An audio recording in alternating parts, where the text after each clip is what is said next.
1414. Week 14 Waiver Wire Show. What's good? What's cracking, everybody? Welcome back to another episode of Flawless Fantasy Football. And we finna get the cracking with this week's Waiver Wire Show. The last week before the playoffs. I'm excited. I'm geeked up. And I hope you guys are geeked up as well. The only thing I ask you guys to do is have a strong level of conviction in your players and start with confidence and don't look back. Okay? It ain't the end of the world. All right? So, could go off a little bit of news and notes. I ain't really got much for you. People kept talking about Baker Mayfield was going to the Niners. We don't need that scrub. We got Brock Purdy. Brock Purdy. And he going to be throwing a Purdy spiral to Debo. Man, I'm going to tell you one thing. They're going to use CMC so much that he's likely to break. Either way, if he can continue to do well like he was doing this past week and being safe with the ball, Shanahan going to protect him. Hey, man, don't know. You never know. Joker might throw it deep because he ain't showed that yet. I'm excited. To see what could happen. So,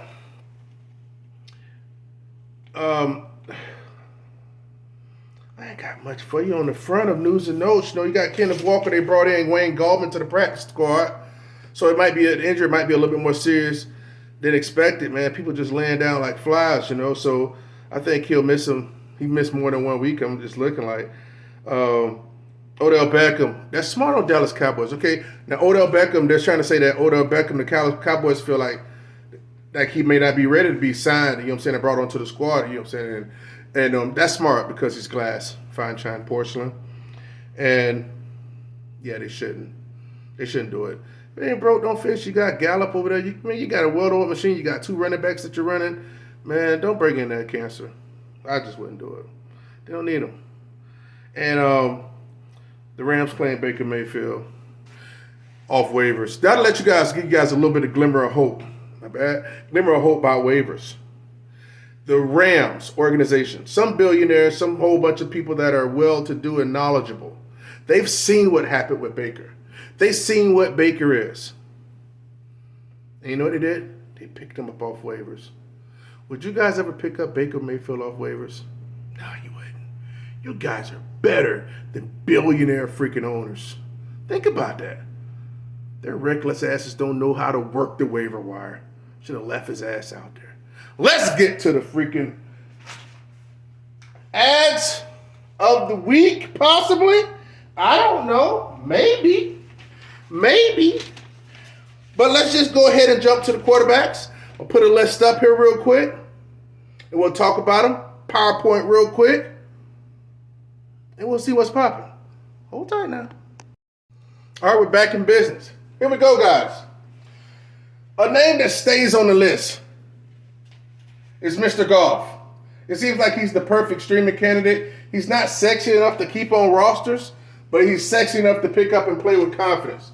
When you got Mr. Amon-Ra and you got a running back over there that's finally healthy, it seems like, by the way, to dump the ball down to and get good juice from Jared Goff. I mean, the dude, he's the number one guy up here that I would recommend to be able to play if you need a quarterback this week. Or even if you don't, even if your quarterback's not on bye, you still can play Goff with confidence because he has a floor that other people really don't have. Even that people that are on roster, they might have a bad matchup, but Goff may be the better play.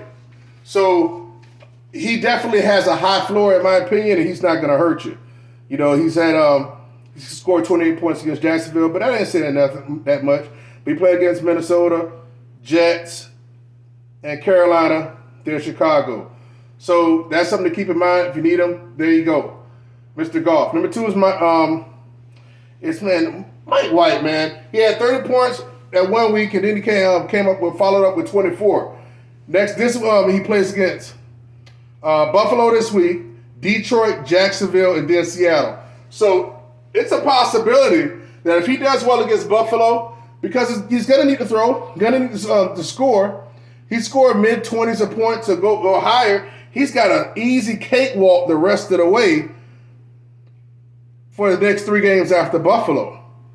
And hell, man, when you're playing Detroit, that's going to be a shootout. Jacksonville, and then Seattle, man, that's looking pretty good. Mike White could actually help some people down the stretch. Number 3, my man Purdy. My man Purdy. We want to wait for our show, man. I got to put my hat back, man. We got to get busy. I'm around here playing and shit, you know what I'm saying? I ain't capping like I was last time. All right. Brock Purdy, I just feel he will do well. He's not going to hurt you. He'll be safe. I think he can get you 22, 23 fantasy points. I really do. We haven't really seen him first game action. Him see how he throws downfield. He can actually be a thing. We'll see. So if you have room and you might need a little help or a little QB2 action on your team, you can take a flyer on him. Now, Tyler, now he got Huntley, right? You got Tyler Huntley. I think he's a better passer than Lamar. He's not a better runner than Lamar, but he runs. He had a rushing touchdown this week. He'll produce, and he's safe because he has legs behind him. So if you're interested in that, he had 21 points against Denver this past week. 21 points against Denver. Denver got a tough D. You know what I'm saying, or whatever. So that's saying a lot. Now I do know he was throwing the ball to both tight ends. So that actually helps him too if I just forcing it to Andrews. Andrews might not be completely healthy either. So Tyler Huntley is an option for this week. And we're going to go with Mr. Carr. Derek Carr, as long as he got freaking Devontae Adams on his freaking team, like nobody freaking guards Devontae Adams. I really think my fat ass can get out there and D up Devontae Adams better than most corners. Sure, he'd have me beat by 25 yards. But guess what? He got them beat by 25 yards. And it's a damn shame. Nobody should be that damn open. Carr's a good play. Because the way Adams catches touchdowns, that's all you have to do is minimize picks and he'll be fine.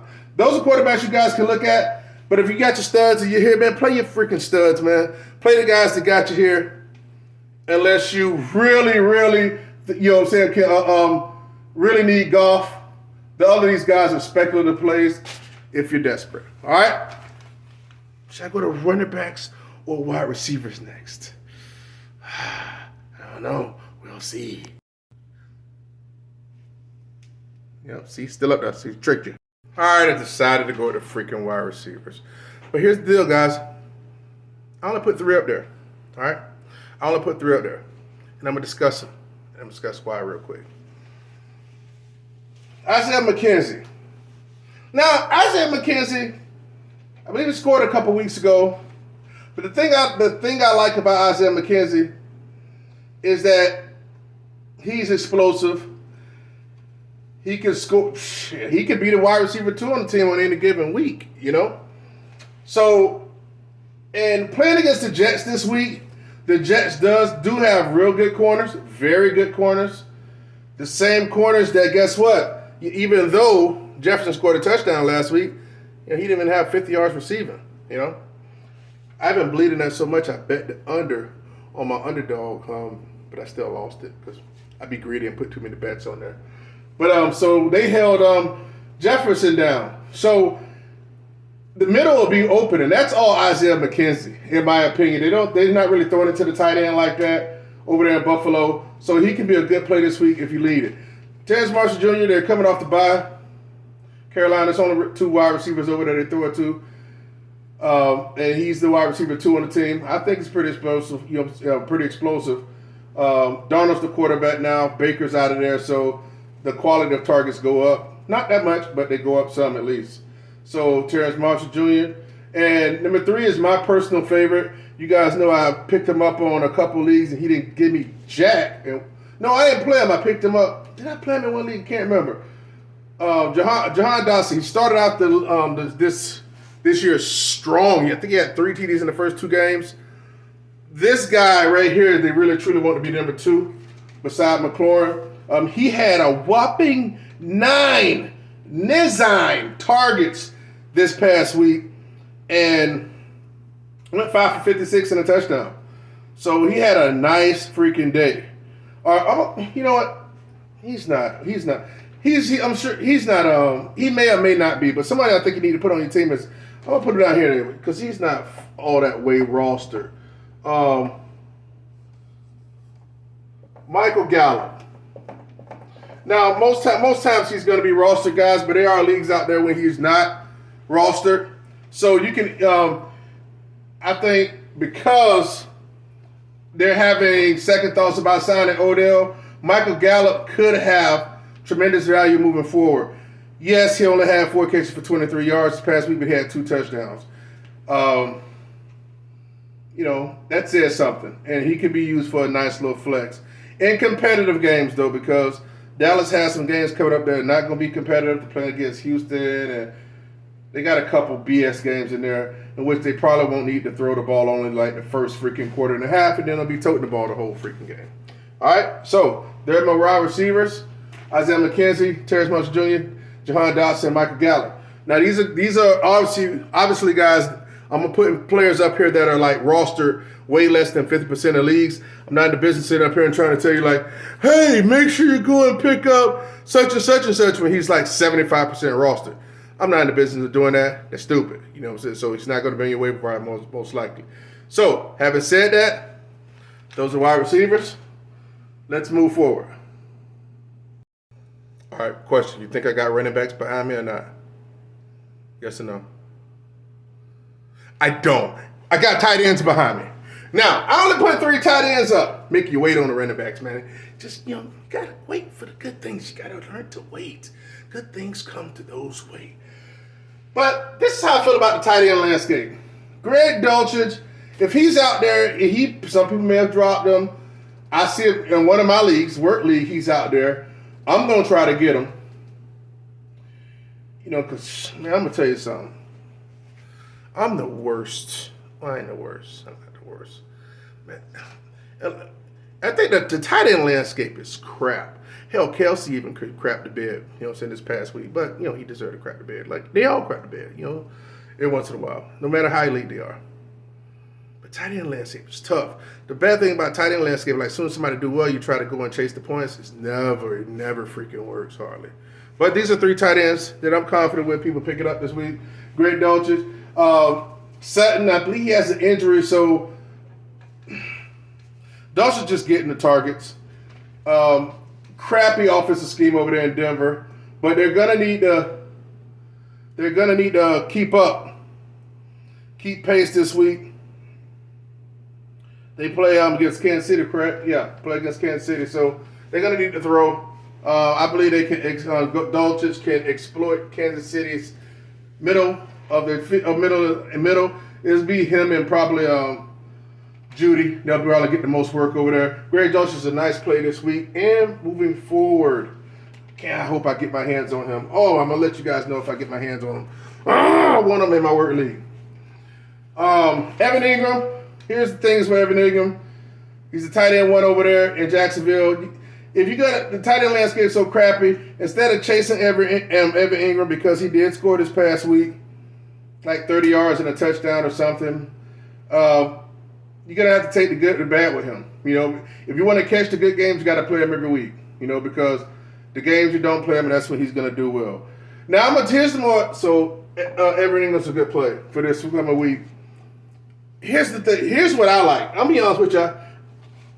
And I have to admit, this is about chasing the points on one hand, but on the other hand, it's not. Noah Fant, okay? Now, Noah Fant, you know what? Noah Fant was the tight end 1 overall in week 13. Noah freaking Fizan. Y'all better put some respect on Fant name. Put some respect on God doggone Noah. God damn. So, here's the deal. The running back is over there. Star running back is hurt over there in Seattle. And I believe that they're going to throw more over there. So that'll help out Desiree. And that'll help out Lockett, and also thinking to help out Fant.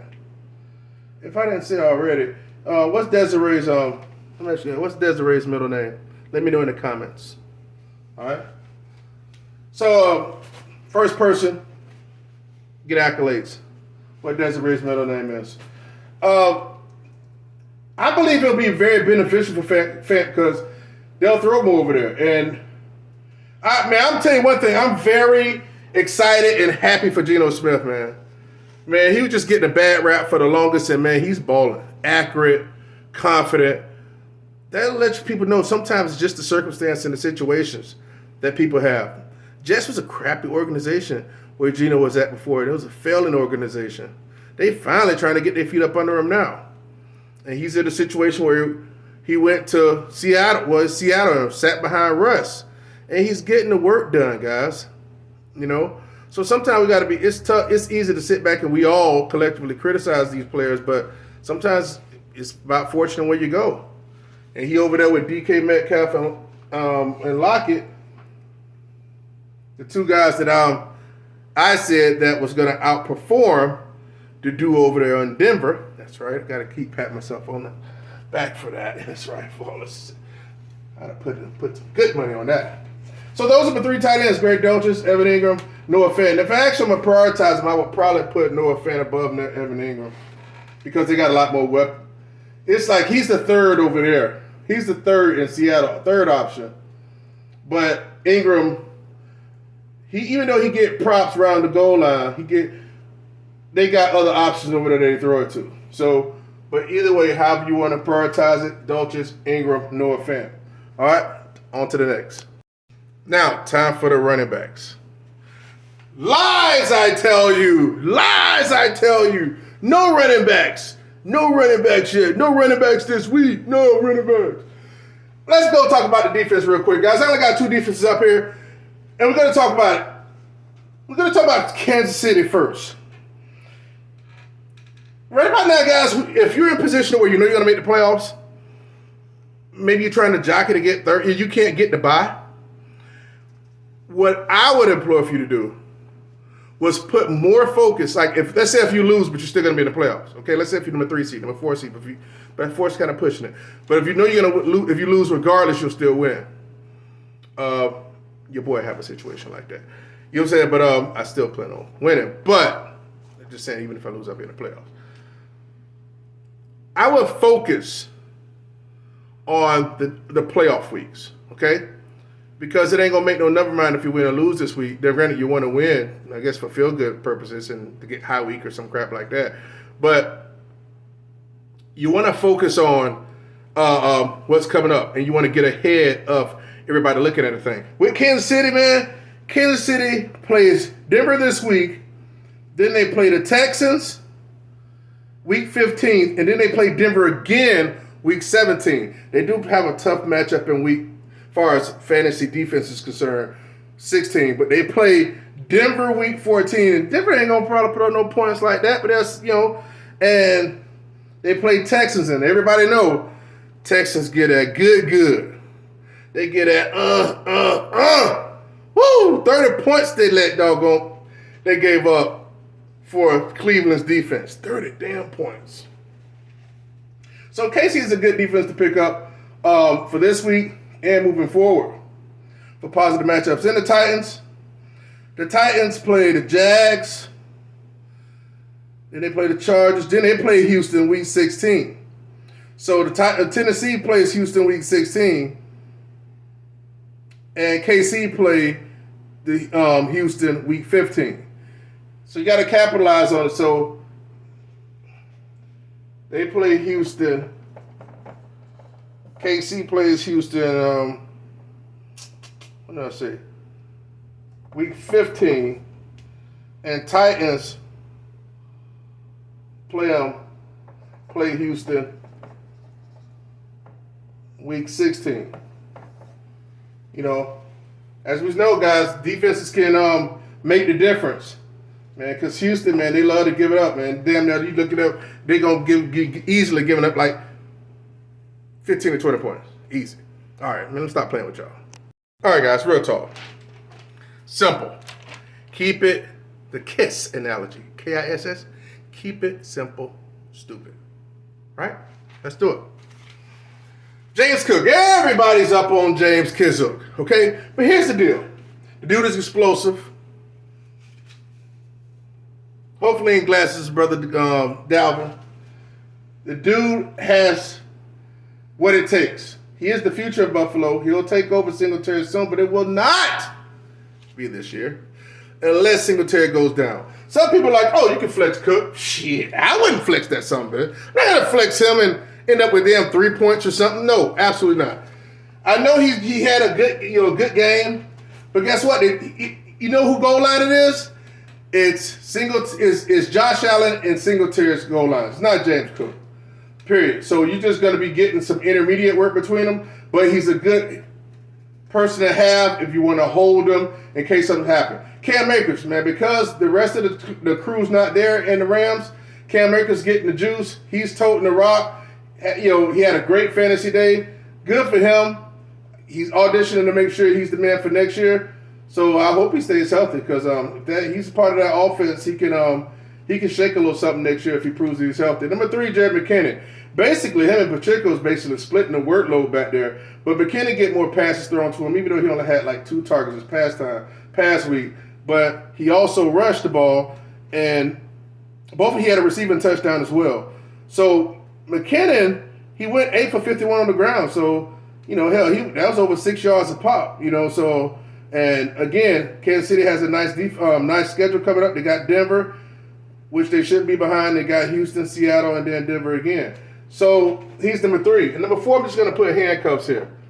Guys, if you can, get your handcuffs, elite handcuffs that you feel confident that if your starter goes down, you can put in your handcuff with confidence. All right? Guys, week 14, keep it simple. Have a strong level of conviction. This is Flawless Fantasy Football. Hit the comments. Let me know what you think. Somebody tell Fire Truck to drop his damn Cash App in the freaking comments so you can get your 20, homeboy. And let's move forward. Hope got enough. I'm going to drop you guys an accountability video on Wednesday. And let's get ready for Thursday night. Stay strong. Stay flawless. Let's get it, baby. Yeah!